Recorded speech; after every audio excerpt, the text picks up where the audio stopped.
Good morning. सभी का SSB की ऑनलाइन क्लास में फिर से स्वागत है।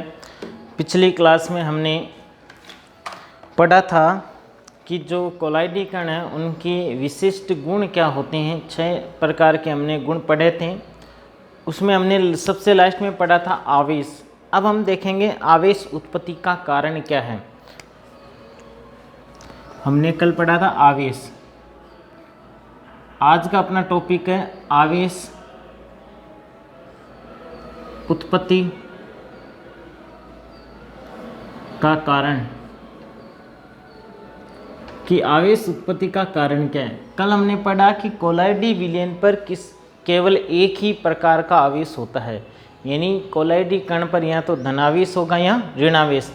कभी भी धन और ऋण दोनों नहीं होंगे, दोनों होते ही दोनों आपस में जुड़कर उदासीन हो जाएंगे।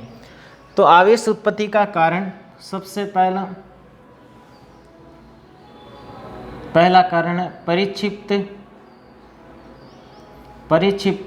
प्रावस्था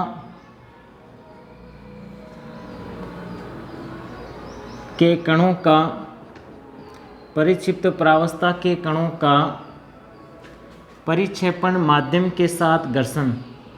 परिक्षेपण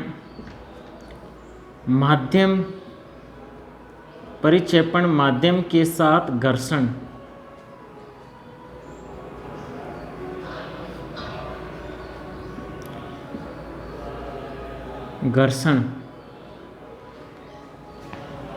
ठीक है, घर्षण।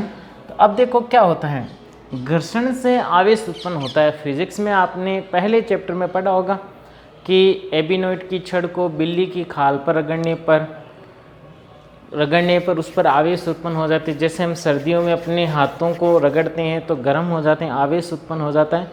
उसी प्रकार जो परिक्षिप्त प्रावस्था के कण होते हैं वो परिक्षेपण माध्यम से घर्षण करेंगे और घर्षण के कारण उन पर क्या हो जाता है, घर्षण के कारण आवेश उत्पन्न हो जाता है।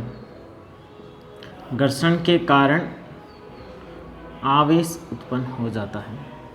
ये पहला कारण था, परिक्षिप्त प्रावस्था के कणों का परिक्षेपण माध्यम के साथ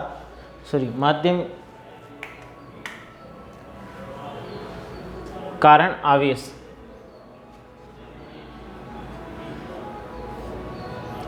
उत्पन्न हो जाता है। ये पहला कारण। दूसरा कारण देखते हैं, पृष्ठीय अणुओं का विघटन। पृष्ठीय अणुओं का विघटन।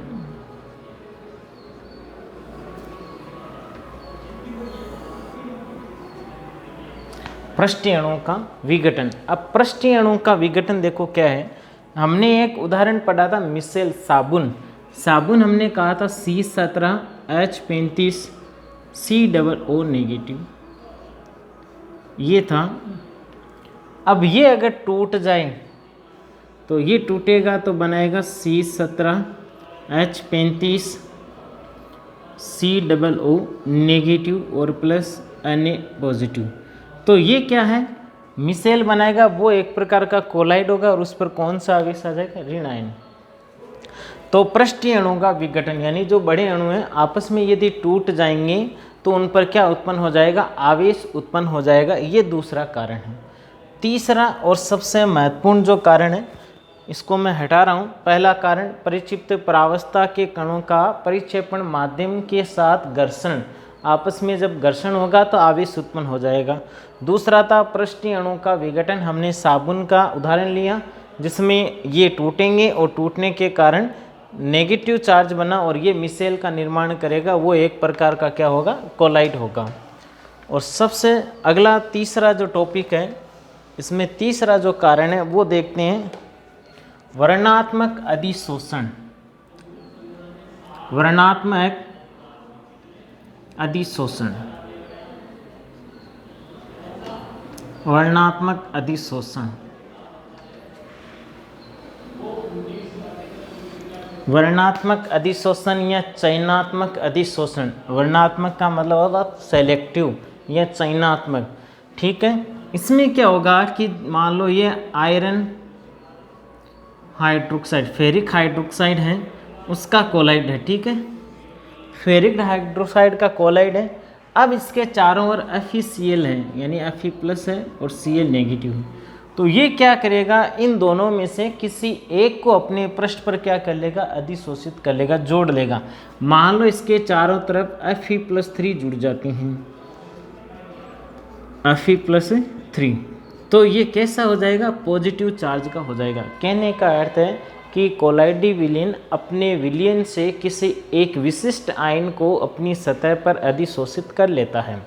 कोलाइडी विलयन में से किसी एक विशिष्ट आयन को अपनी सतह पर अधिशोषित कर लेता है और उसी का वो आवेश दर्शाता है। जैसे हमने उदाहरण लिया कि फेरिक हाइड्रोक्साइड का जो कोलाइडी विलयन है, मान लो वो विलयन में से Fe+3 को अधिशोषित कर लेता है, तो ये कैसा हो जाएगा, पॉजिटिव चार्ज।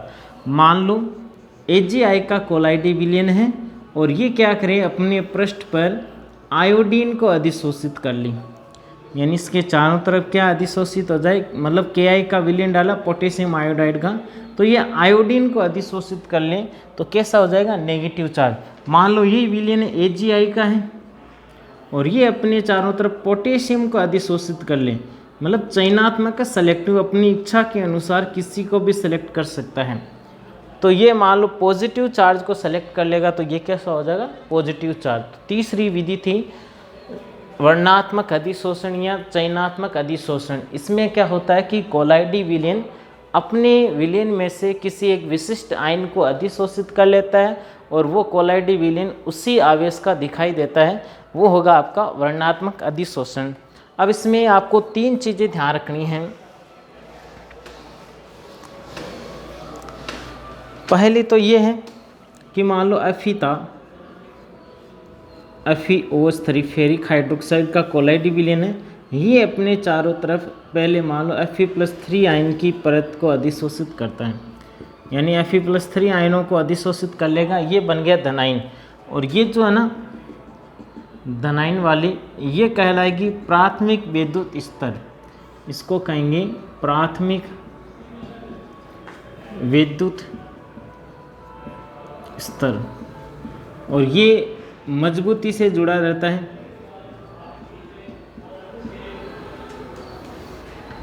या दृढ़ता से जुड़ा रहता है, दृढ़ता से जुड़ा रहता है, इसलिए इसका दूसरा नाम होगा स्थिर परत या स्थिर विद्युत स्तर। इसको कहेंगे स्थिर, यानी ये घूमेगा नहीं, गतिशील नहीं होगा, स्थिर रहेंगे। अब हमने डाला था FeCl3, ठीक है, फेरिक क्लोराइड डाला तो Fe जुड़ गए, अब क्लोरीन बच गए, वो क्लोरीन यहाँ चारों तरफ और जुड़ जाएंगे, यानी इसके चारों तरफ एक चक्कर बना लेंगे क्लोरीन।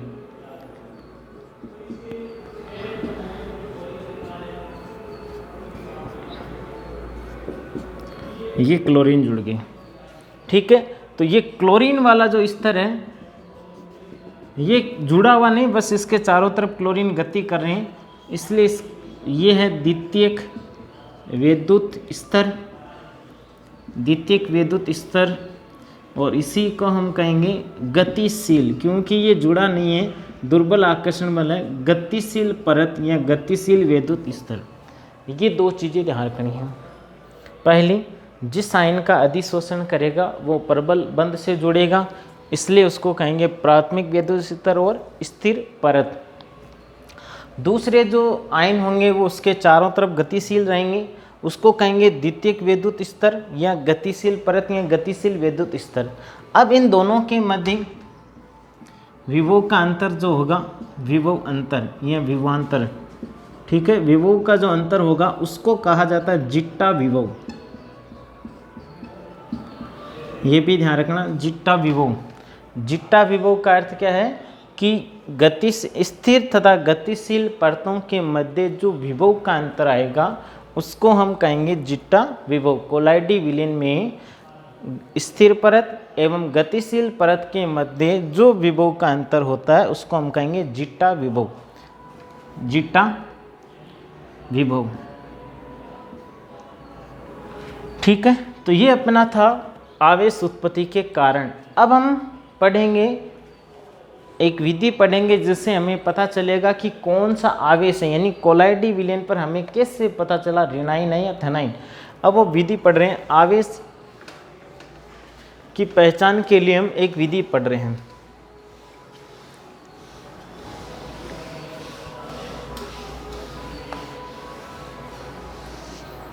तो विधि का नाम है वैद्युत कण संचलन। वैद्युत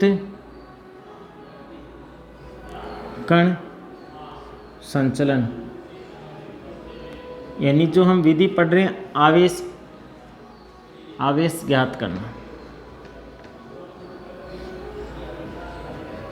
आवेश ज्ञात करना, ठीक है।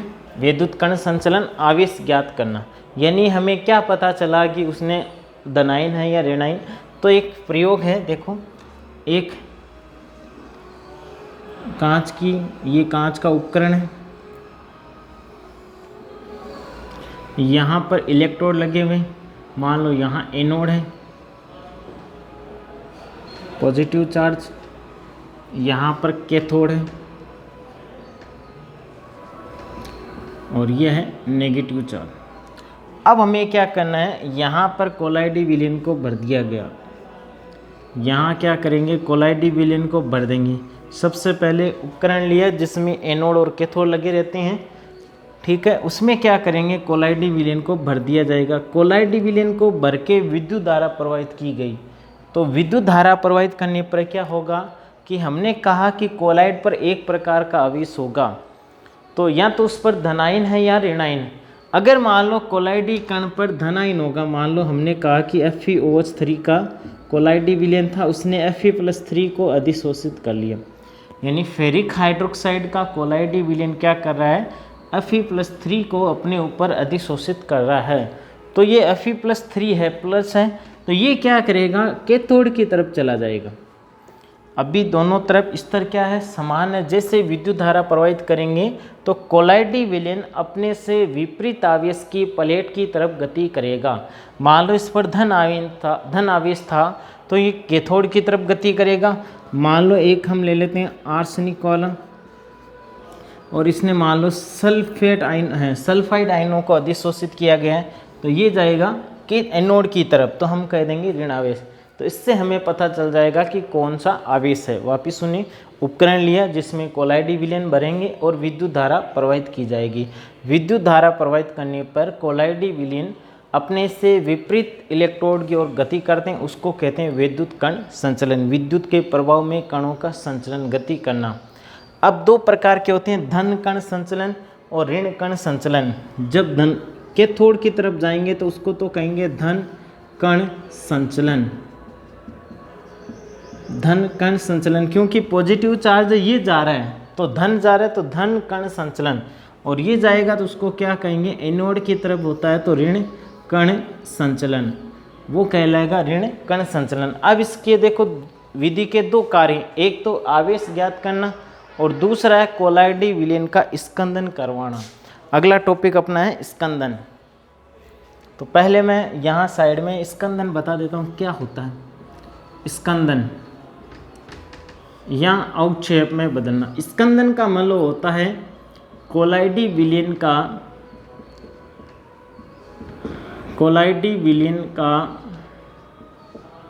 अवक्षेप में बदलना, कोलाइडी विलयन का अवक्षेप में बदलना।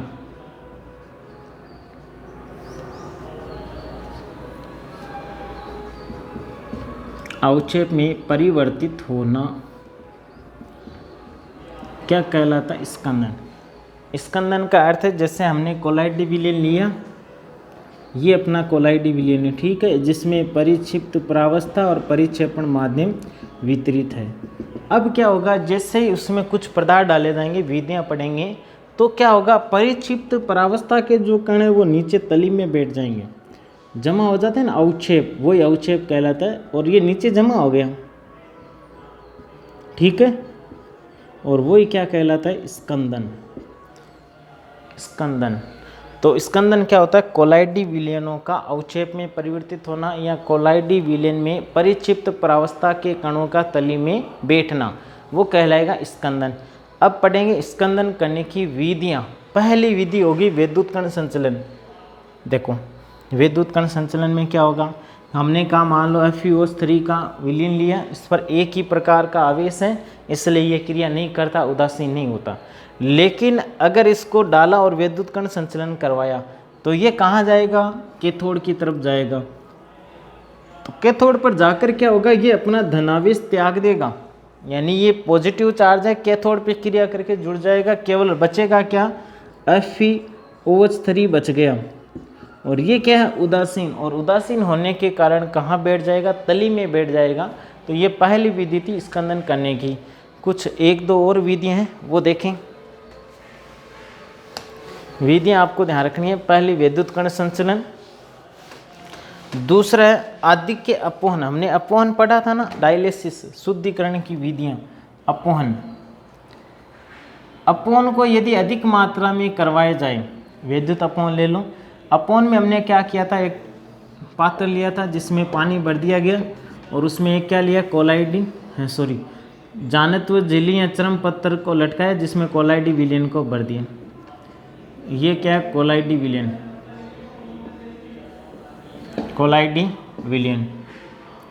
कोलाइडी विलयन को भर दिया गया। अब क्या करेंगे, इसमें तेज गति से जल को बहा रहे हैं, तो जल को बहाने पर अशुद्धियाँ है वो कहाँ जाएगी, बाहर।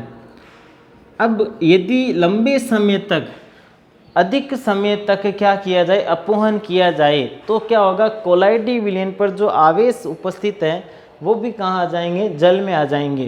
तो जल में आने के कारण कोलाइडी विलयन क्या हो जाएगा, उदासीन हो जाएगा और तली में बैठ जाएगा। दूसरी विधि थी आदिक्य अपवहन।